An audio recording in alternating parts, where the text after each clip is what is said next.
Hey guys, it's the Codemaster here, and today I'm going to be doing a quick video, not really a full tutorial, just a quick tip on how to achieve effect like this, where the train will stop and then travel backwards, and do kind of like a full throttle launch, where it goes backwards through the path it just took, up, back down again, and then shoots out front, and then it completes the circuit. Now this is extremely easy and requires no scripting, so let me just go in and show you how it's done. So all you gotta do is go into the editor and then freeze your coaster. Let's see, which one was it? Yeah, here we go. You gotta have a incline like this, where it's going uphill. You probably want to have it at a fairly steep angle, maybe 2 to 3 degrees, not so steep like this. This will work, but I wouldn't recommend it. About 2 to 3, maybe 5 degrees will do. And basically you've got to have half a launch and then half a brake. It helps if you have the brake on a slight incline like this at the end, because it helps the effect work better. Now what you've got to do is you've got to have a fairly tall point before this to make sure that it doesn't kind of go shooting back throughout your whole course.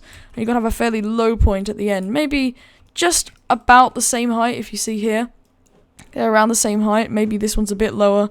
It's because it's going to kind of accelerate twice, if you know what I mean, kind of like full throttle does. It doesn't reach its full speed. So what you got to do is you got to divide it up into 2 sections here. So you see you've got a fairly long launch section, and then an equally as long brake section. On the launch section, you want to set the acceleration to be quite slow, maybe 0.5 g, and set it to your max speed that you want to clear this element here. And make sure that that element is actually shorter than this, so it doesn't die. But alternatively, if the element after it is bigger, you just gotta lower the acceleration speed and make the launch longer. Now for the brake segment, this is what allows it to work. If you double click on this, you see I've got complete stop enabled, and all you gotta do is you just gotta check that and set it to 0 and set the deceleration to about 1g, and go onto your speed comb and hold on a second, let me just put a train on the track. There we are. You can see, as a train, it comes through here and it starts to accelerate, but then it reaches the complete stop. So it stops on the segment and it starts rolling back. Now, I don't know if this is a bug or not, but if you pass through a complete stop, it won't actually stop twice. So, second time it goes straight through, but to make sure it doesn't slow down again, you've got to set the speed limit to the max speed of your launch, or just above it maybe. That will work a bit better.